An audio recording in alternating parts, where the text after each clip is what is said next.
So in our last lecture, we talked about warp drive, basically the Alcubierre drive, the ability to stretch and squeeze space on demand.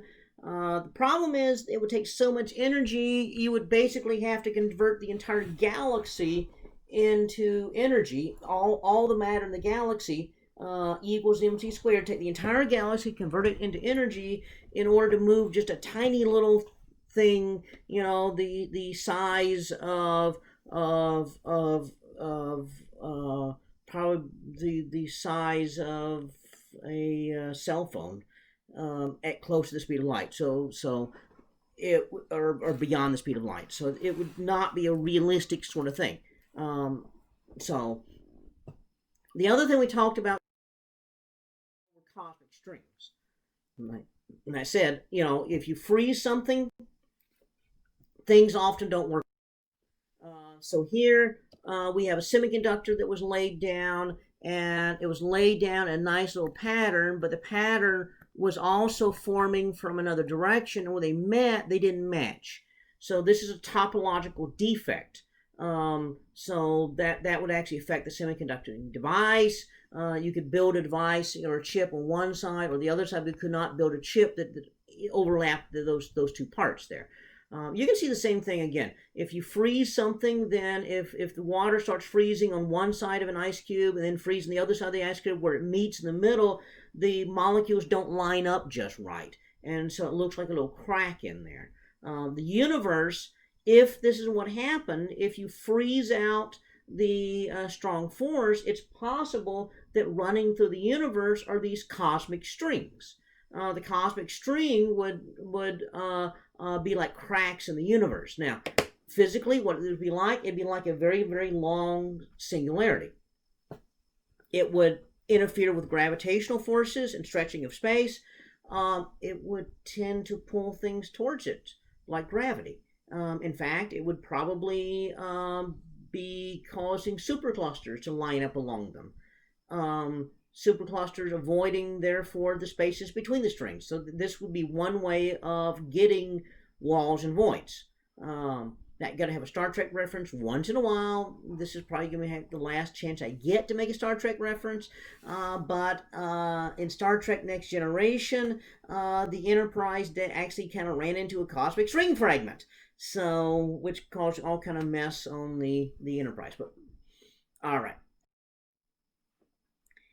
Shortly after all this stuff was happening, inflation, we had the Quark Epoch.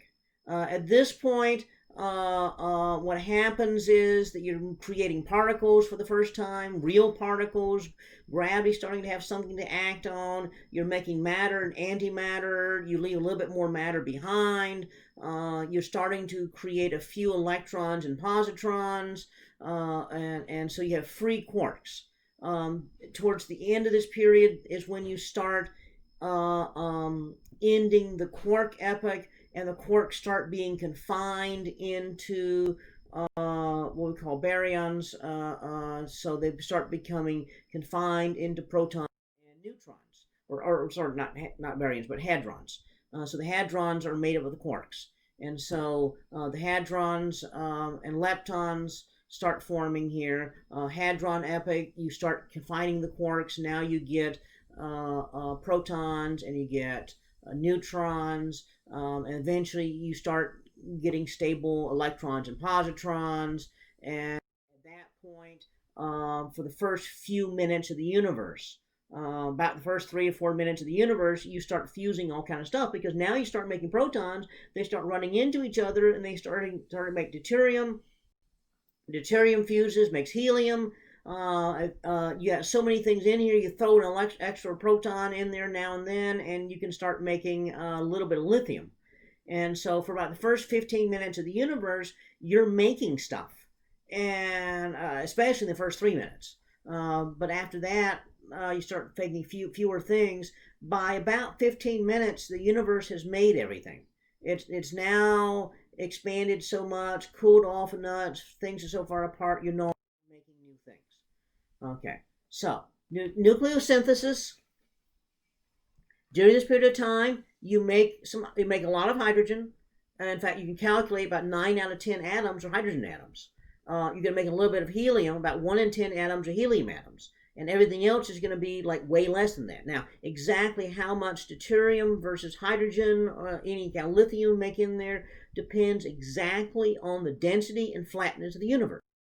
And so what we discover is that most of the stuff in the universe was formed here. In fact, just about all the hydrogen atoms and helium atoms and everything else you find in the universe like that, hydrogen and helium, were formed in the Big Bang.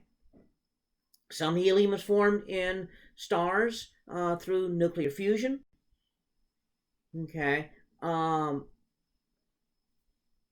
But theoretically, almost all the hydrogen that you find in the universe goes back to the Big Bang. You can actually, again, work out the proportions of everything, how much is what in the universe, and what temperature that would have to be, and figure out where it all matches.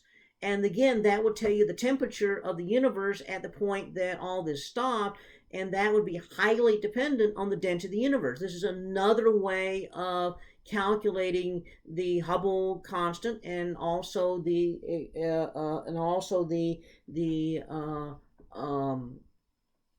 density of the universe. Once again, the Hubble constant, come up figuring it this way as opposed to looking at the stuff in the universe, is a little bit lower. And once again, you do this and you come up with a flat universe. Well, as eventually everything kind of came together, you had recombination, light started shining, universe was so hot that the particles were giving off a little bit of light, kind of a dull red color, so the entire universe would be reddish. But as the universe expands, that red color stretches through the red shifting into infrared. So the entire universe is infrared, but you don't really have hardly any visual light. You don't have stars yet. The stars have to come together in order to produce, the sort of pressure to make heat to make visual light again, and that's not happening. And so the universe is pretty much dark. We call this the dark. Eventually, you start making the first stars. The very first stars are expected about 200 million years after the universe formed. Actually, they expected them about 400 million years after the universe began, but they have found some evidence that some of them started forming at 200 million years earlier. These population 3 stars, they have nothing but hydrogen and helium in them. That's because that's all that was there.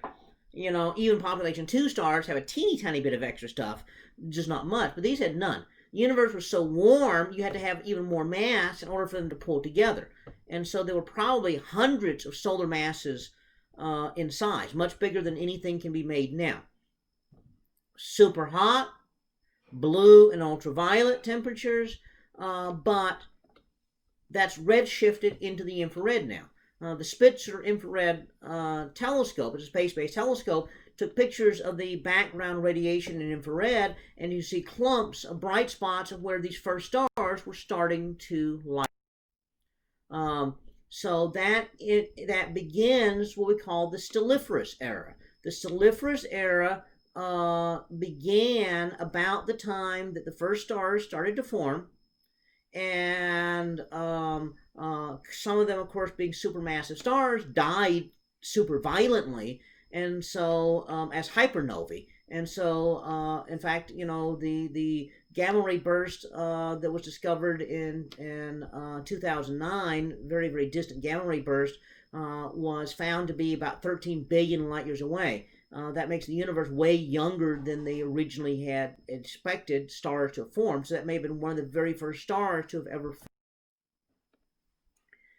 Well, eventually what happens is that all these things clump together. You get the stars and the gases clump together to make the little blobs that then come together to make galaxies.